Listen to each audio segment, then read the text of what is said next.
peaceful. It's the key to Long Island. Showing love with the key. It's the key to Long Island, where the sun meets the ocean and the dance floor ignites. Together we're lifting each other to new heights.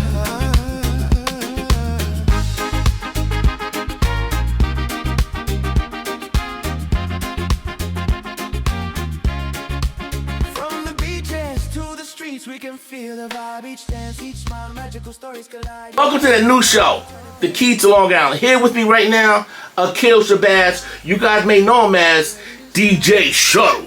The man, the voice, the myth, the legend. The DJ with the skills. Yes, right here with us hanging out. What's up, big bro? Yo, glad to be here. Yo, man, it's been so many years. I think of you and I'm like so impressed with your journey and how you actually came forth and made a difference right here in Nassau County. You know, just impressed, just impressed. And now in 2026, I'm proud to say, as a business owner, the name of the company is called Get On Up Entertainment. Get On Up Entertainment. He's here making a difference right here in our communities, just changing lives for everybody. But before we really get into it and talk about why we're passing this key to you, can you give us a little bit about the background, how you got started in the entertainment industry here in Long Island? Man, I'm from Uniondale. Yeah. You know, home of the legendary leaders of the new school. Yes. And, you know, like, I was a kid that was excited about graffiti, excited about breakdancing, and, you know, eventually DJing, and lastly rhyming. And you know, I was with two brothers, you know, by the name of Brittle and Cool Whip, and we formed a group called the Cracker Jacks that actually was mentored by Dinko D, other leaders of the new school at that time. This is, you know, before they released their first record. So you know, seeing my brothers on TV when I'm in college just made me say, wow, if my brothers could do it, you know, I could do it. And that's really what got me locked in, focused on, you know, my rap career from that point. No doubt. Salute to my brothers Dinko and Brown for sure. Wow. Now, as the years went on, I mean, what other things did you get involved with? Well, from that point, you know, as an aspiring rap artist, eventually I got with my partner Maestro, and we started just, you know, honing our craft. We put out, you know, product in the street independently, from tapes to vinyl before CDs really started taking off. We were honing our skills, you know, at the New Corner Bar with you on a Friday night, Industry Night. Industry Night, Big Kev, yes, big shout out, yeah, definitely. You know, and Trap and Miriam. Miriam, yes, keep it the whole going. Team, you know what I mean? It was dope, yeah. We hit Newsday. Yes, we did. You know, and that's where, you know, at a showcase, we were honing our skills and developing our craft, developing our following and our buzz and our momentum, which ultimately led to us being discovered by Tommy Boy Records and signing to them in 1998. And you know, we hit the Lyricist Lounge tour. We performed with, this is a new artist tour with Lyricist Lounge, when they've got the best of the best upcoming artists performing. So we performing alongside Eminem. You know, when Hi, My Name is Slim Shady is a brand new record before it took off. Eve is brand new. Black Star, that's Mos Def and Talib Kweli. The tour was hosted by De La Soul, Long Island's own. And I got to give another super salute to DJ Johnny Juice, who is a mentor for our group, from the, you know, the Rock and Roll Hall of Fame, super duper legendary, incredible Public Enemy. And you know, he was on the road with us as our DJ, introduced us to De La Soul, and, you know, gave us the cosign. And yeah, I mean, you know, that's just where we were, you know, at that time. Wow. That is so fantastic. So fantastic. Me personally, I got to see your shows as you guys were developing, and I'm not gonna lie. I look at some of the artists today, compared to how you guys were getting down to what they're doing today. You was doing a 10, they doing a 2 or 1.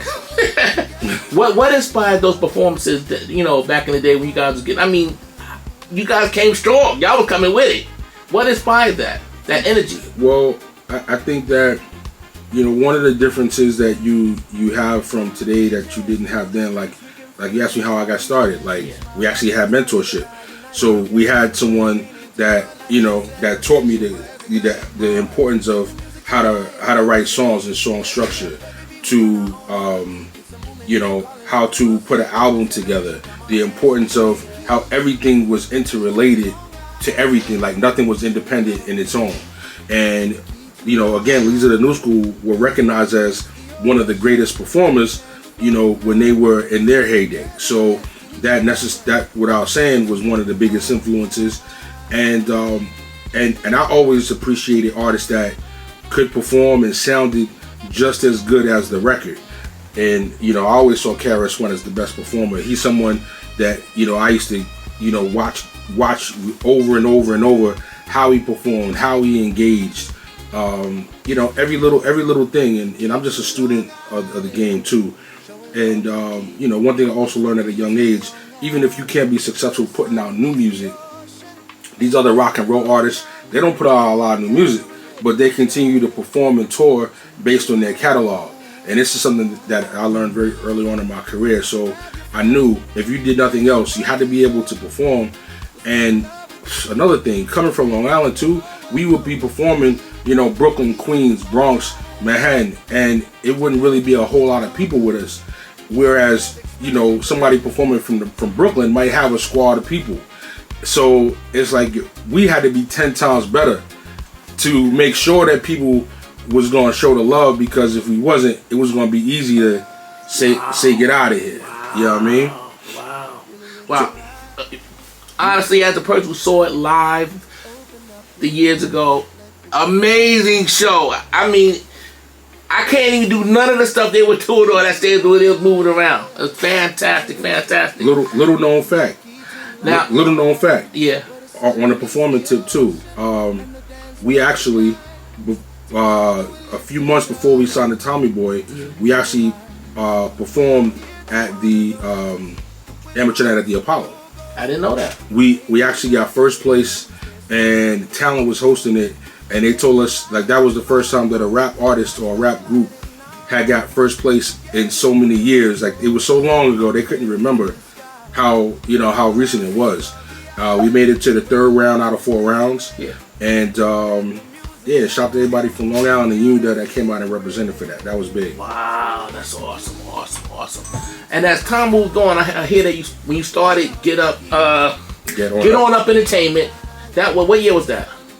Well, so we got signed in '98. Okay. We went through the whole red tape of the record label, putting the record out, not putting the record out, whatever.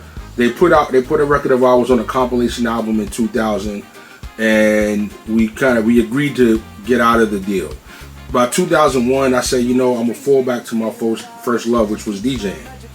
And I said, all right, well, I could DJ, and maybe I could still rap too. Like, I could be a dual threat. Yeah.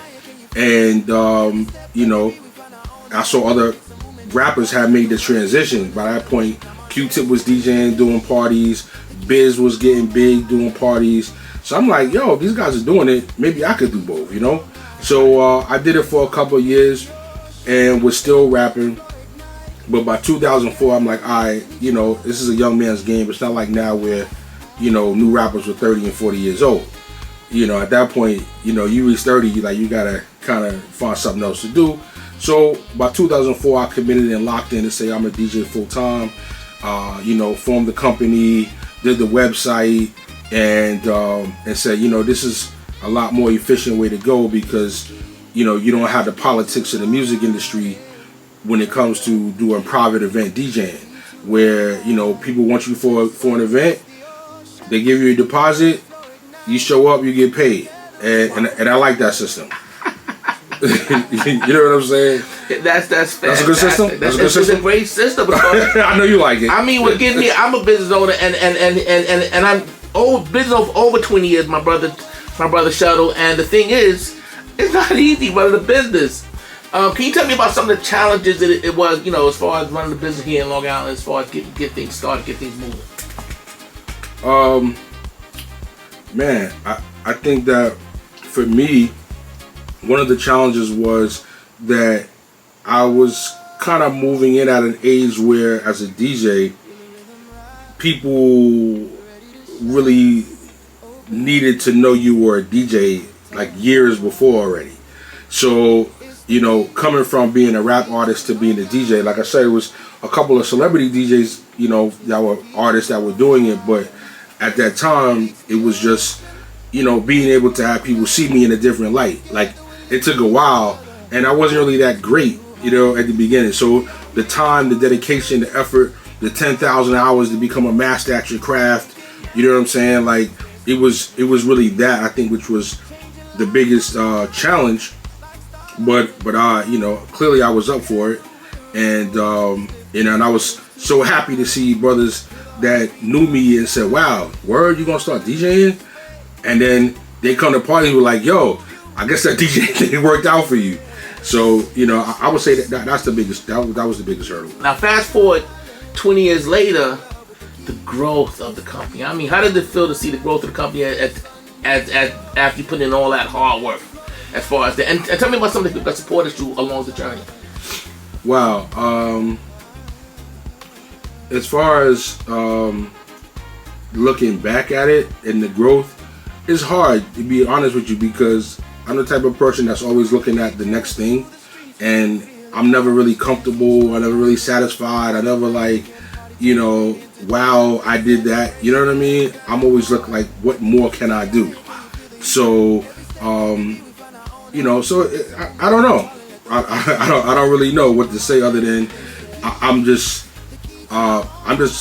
glad to have been able to grow and develop to a place where when people know that they need a professional DJ for an event, that they know I'm going to be on time, they know I'm going to provide the service, and I'm going to deliver. Yes. And to me, like, having people be able to refer you, to book you year after year, to me, that's like a testament to you know, to what I've done. And as far as who's been helpful, I say, you know, one of the biggest help that I got was from a brother from Unity also, DJ Menace. He told me two things. He said, one, you gotta get a contract. Here's a sample contract. He worked for a law firm, and he had a paralegal work with him to do his contract, and I'm still using the same contract To this day. over 20, what we talking about, like almost 20, about 22, 23 years later since he gave me that contract.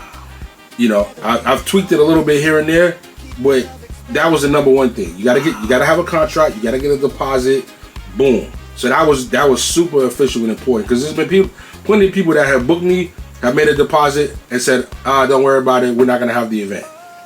So that was important. Gotcha.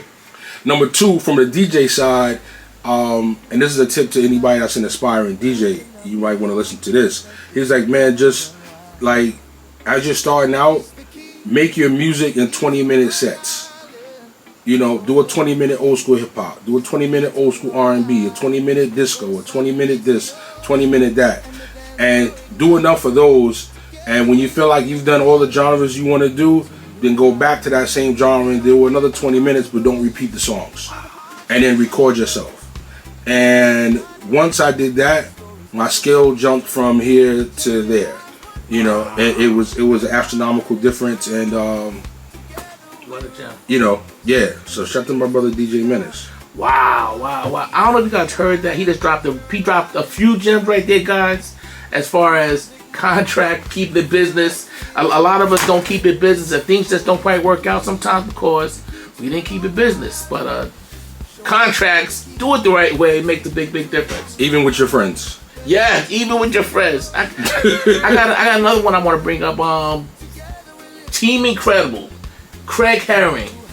Tell me about that venture. I know in 2009 you guys linked up. Tell me about what that was all about, and yeah. It was very special. Very special. You know, definitely a little love shot to Craig on this moment.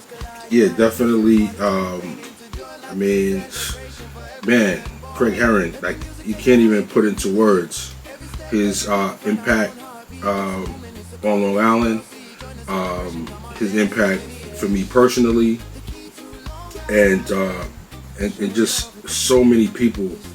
Like, man, I met Craig. I was working with an artist, and we went to do a show that was in conjunction with the tour that him and his guys were planning to do at that time. His guys being my brother Cal Cognac and another brother that's passed, Black Lotto. And so,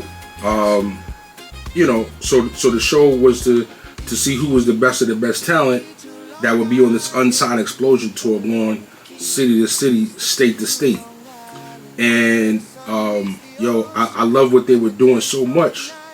And we ended up doing an interview with them as a follow-up to that show at DC Store Central Station, which was where he was working in conjunction with Craig, put them in tune with who all the artists were.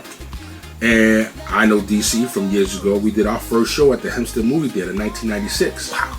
Mic check. I remember that. Yes, indeed. So DC's working with Craig. Craig does the auditions with Lotto and Cal. We do that. We come back to DC Store. I hadn't seen DC in a while, so it was just now like a very organic, natural progression of working together. Craig's doing his podcast that wasn't even called a podcast yet in 2009. Someone else is hosting the show. It's not really working out officially, consistently. Me always wanted to be in media. I'm, coming through like, yo, I can host a show, bro. And that led to me ultimately hosting the show that he was filming at DC Store, which eventually came to your spot, Real Time. And, and man, the rest is so much history with Craig, man. He showed me everything about the value and the importance of social media. We did the magazine together, Strong Island Hip Hop. We just did so much. It's like, and to lose him was definitely a terrible loss for me personally, for sure. But rest in peace, Craig Herron. Again, so much impact. And you talk about a key to Long Island. I mean, that's someone. Like if you talk about representing Long Island independent artists in the music scene, wow. Like to me, he embodies that because he literally gave his life representing. Oh yes, representing for artists. Yes, he did. Yes, he did. And I hope people appreciate him and appreciate that. Yes, sir. Most definitely. Yeah, you just ran a thought by my mind. I mean, he needs to be honored. The way he sacrificed so much, and he just gave so much, and he really did. He really did. Oh man! All right. Moving this conversation forward. In 2026, you're on the radio now with iHeart.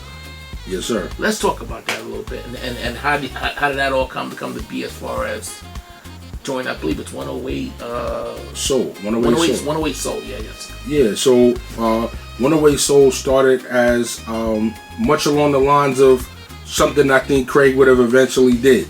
Wow. You know what I'm saying? To keep Craig's energy. Excuse me. They started they developed their own app. Yes. They had it associated with,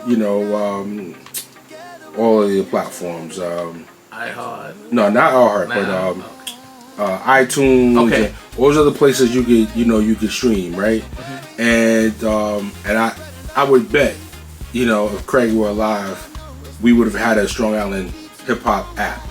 Wow. I believe he would have developed that, and it would still be running right now. But that's what 108 Soul did. The goal was to get aligned with iHeart. I joined just before they aligned with iHeart, and but it's been iHeart for me now 4 years. Every Friday night, 8 to 10, Club 108. We bring the club to the radio. Yes. Whether you pre-gaming on the way out, or you having a disco at home. All right. Whatever you doing, we rocking with you. No doubt. Now I don't know if you guys know the tag line, but I believe it's all aboard DJ Shuttle. Man, he's killing it. I love it. I love your intro, man. It's so hot, so hot, so hot, so hot, so hot. Appreciate it. So every DJ has to have a good tagline. A good tagline. Oh, it's hot, hot, hot, hot. One more thing, and being part of the key of Long Island, it's about community, it's about love. As far as community, I know I see you at a lot of events. As far as involved doing different things, you tell us about some of the different things, different events that are like community based, that's supportive, that you're part of, that you're doing right now, as far as sharing your expertise. Sure. I don't have anything that's been very, very recent or on the calendar yet. Yeah. But I've done several events with Uniondale, our public library. Yes. Everything from like talking about the history of hip hop and DJing to to events with them. We've also done the event Labor Day, the community event that with the parade in Long Island. That's in Hempstead every year. Nakasaki's or it used to be Nakasaki's. Yes. In the old parking lot where Yes. it's VIM now. And more recently, I've been working with Jack and Jill of Suffolk County, and we have an event coming up. I'm going to assume this hasn't aired after the event. So if you're not familiar, check out Jack and Jill Suffolk County online. They do a big Black History Month event where they also bring in HBCUs, historically black colleges and universities, in case you don't know what that is. And they come in and they give you the background of the colleges, let you know who's who, what's what. And I'm looking forward to being a part of that once again. I believe this is year number 4 that we're going to be working with them. Oh man, that's awesome. I mean, giving back is like such a it's like a beautiful thing. Being involved in these different type of services to give back to our community. One more thing I want to mention to you, and this goes to you as far as being a leader in our community. It goes to, they always say, a wise man said once that a great leader leaves somebody in their place to follow them in their footsteps. And as far as leadership, is there somebody coming behind you in your footsteps that you're setting up? Well, I like to say I'm setting someone up so that they can blaze their own trail. Yes.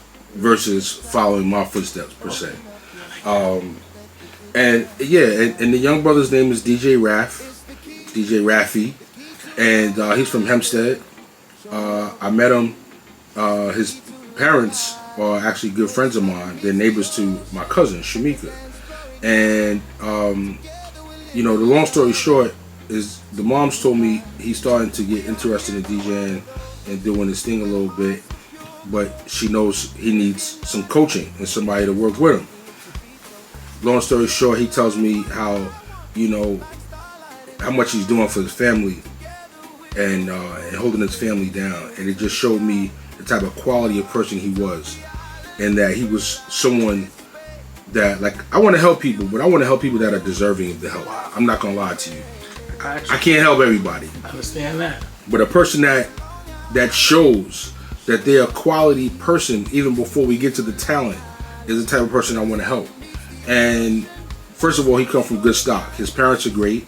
Salute to them, the Dickens family. And I got to see, from just one conversation, how amazing this kid was.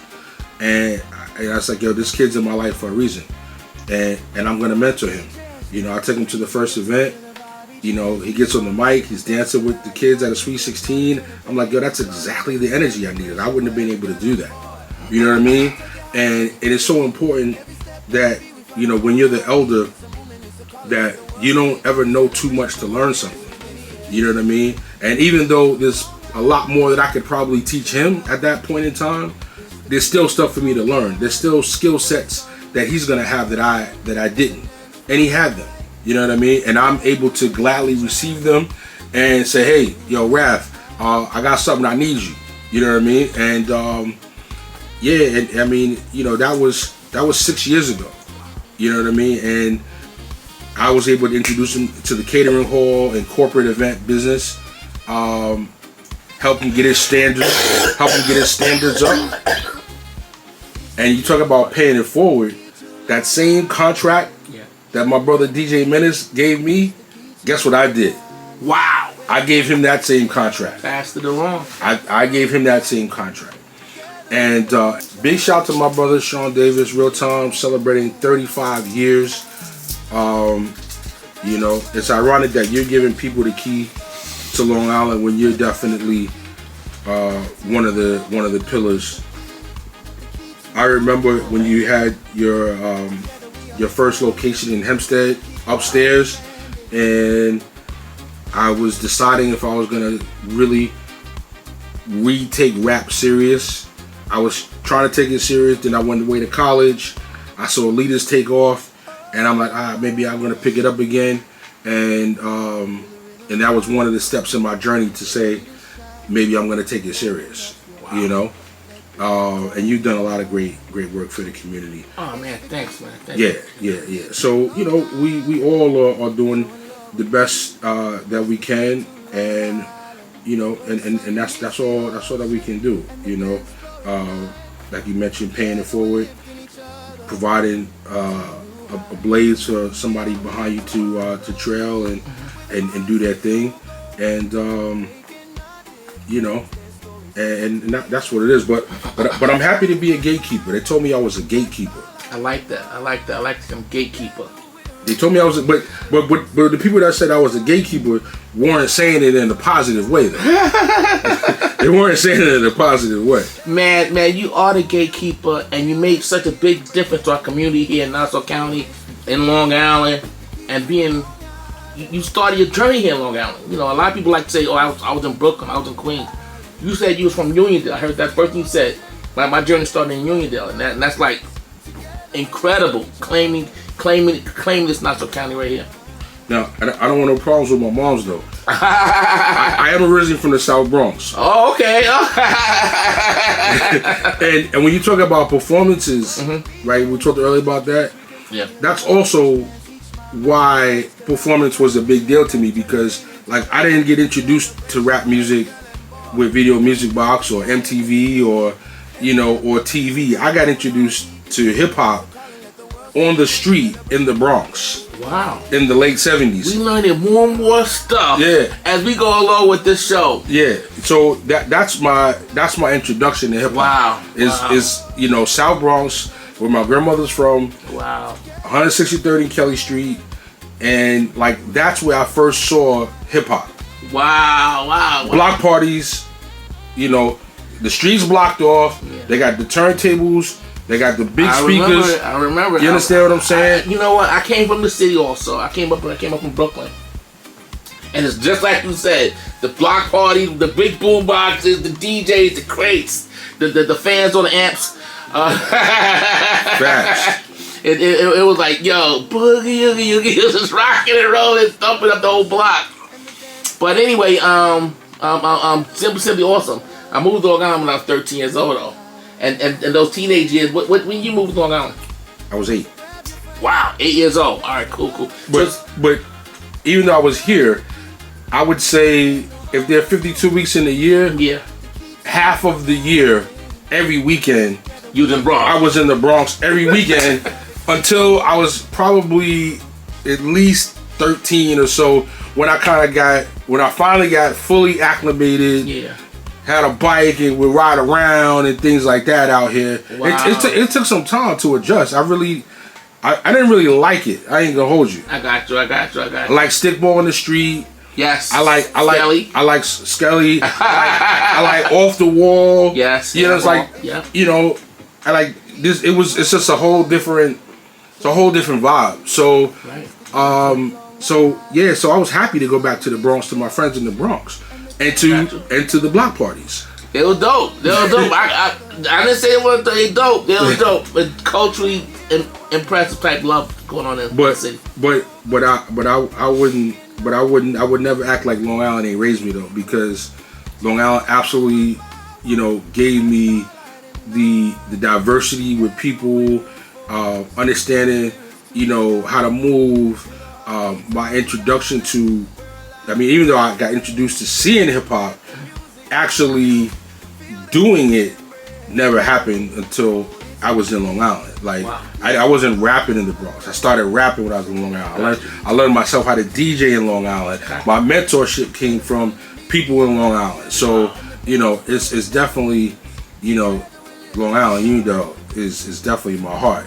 But, I'm just happy to see so many upcoming artists from Long Island, right now that's attempting to get out there, because we haven't had anyone very significant in a long time. So, for me though, as we talk about Long Island, I'm just happy to see so many Long Island artists that are working hard to get themselves in a bigger position in the game. It's been so long since we've had someone significant from Long Island. Truth be told, Keith Murray, Craig Mack, these are the last big artists that have come from Long Island. A little less, not as recognized in terms of being a major artist per se, but Rock Marciano from Hempstead, he's really been pushing the culture forward, and he's been the biggest artist we've had, over the past 10 plus years, and he's definitely shifted the sound and the culture. So we gotta salute him, but while we happy for everything he's done, we need somebody that's 30 times a day making you delirious on the radio. We need somebody that's top 40.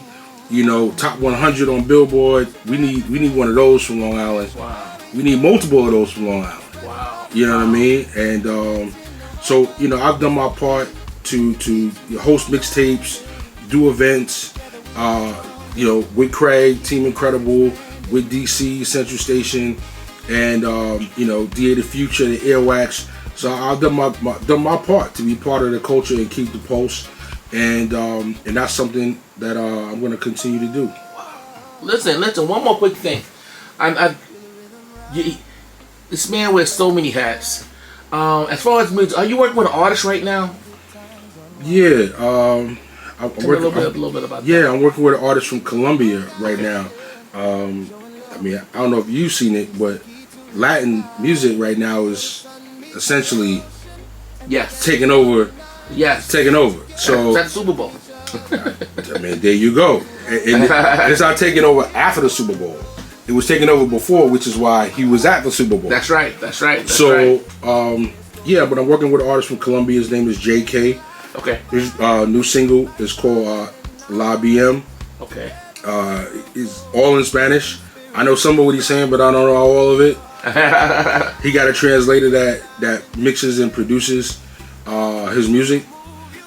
And we went to the studio. So, I got a translator helping me as I'm trying to tell him what to do on the record. And again, it just shows, like in the words of my big bro Grandmaster Vic, we all one. You know what I'm saying? We all one.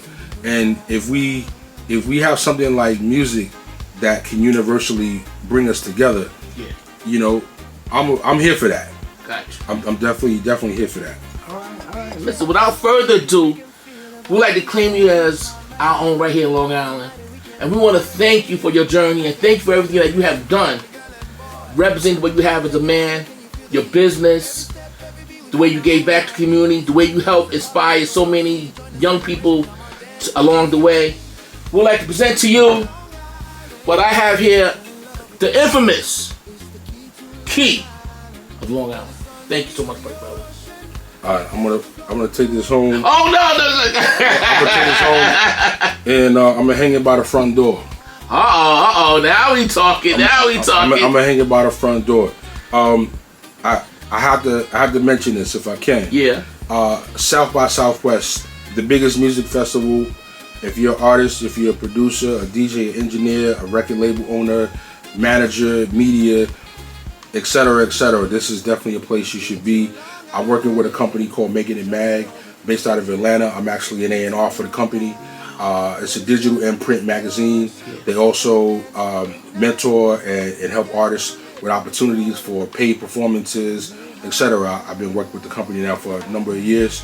I'm going to have a DJ Shuttle stage as part of their big stage, Making It Magazine Compound, and that's on Saturday, March 14th, Austin, Texas. So if you're an artist, if you're not situated yet, if you're going to be down there and you're looking for the right stage to be on, we got a great opportunity for you. And you know, I'm gonna see you there. I might shoot down for that. That might be really, really dope. Listen, guys, stay tuned for more. The Key of Long Island. We just getting started. 2026, let's go. Showing love with the key. It's the key to Long Island, where the sun meets the ocean and the dance floor ignites. Together we're lifting each other. For it's the key to Long Island. Showing love with the key. It's the key to Long Island, where the sun meets the ocean and the dance floor ignites. Together we're lifting each other to new heights.